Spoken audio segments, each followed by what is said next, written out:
জানেন কি দোলযাত্রার কাহিনী? বসন্তের মৃদু হাওয়া বইছে বৃন্দাবনের কুঞ্জবনে।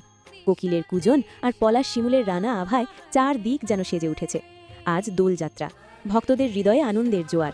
এই পবিত্র তিথি জড়িয়ে আছে শ্রীকৃষ্ণ ও শ্রীমতী রাধা রানীর অপার লীলার সঙ্গে। বৃন্দাবনের গোপীরা ভোর থেকেই প্রস্তুত।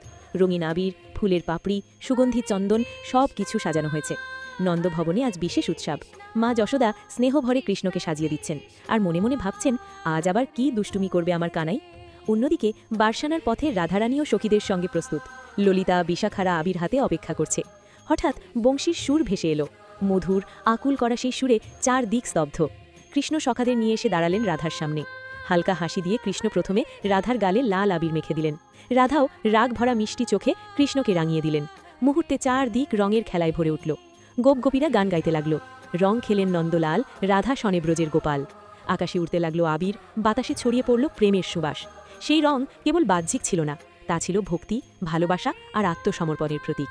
এই সময় এক বৃদ্ধ ভক্ত নাম মাধব দাস দূর থেকে দাঁড়িয়ে দেখছিলেন। তিনি গরিব, উৎসবে অংশ নেওয়ার সামর্থ্য ছিল না। মন ভরে শুধু নাম জপ করছিলেন, রাধে কৃষ্ণ রাধে কৃষ্ণ। হঠাৎ একটি মৃদু বাতাস এসে তার গায়ে আবিরের স্পর্শ দিল। চোখ খুলে দেখলেন তার সাদা বস্ত্র রঙিন হয়ে গেছে। মাধবদাস বুঝলেন এ কেবল রং নয়, এটি ঈশ্বরের কৃপা। তার চোখে জল এলো।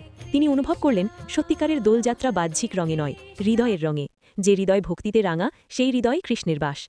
সেই থেকে বৃন্দাবনে দোলযাত্রা শুধু রমের উৎসব নয়, ভক্তির মহোৎসব। মানুষ আজও বিশ্বাস করে এই দিনে কৃষ্ণ রাধার প্রেম লীলার স্মরণে হৃদয় রাঙালে জীবনের সব দুঃখ মুছে যায়। দোলযাত্রা আমাদের শেখায় অহংকার ও হিংসা ভুলে প্রেম ও ভক্তির রঙে জীবন রাঙাতে।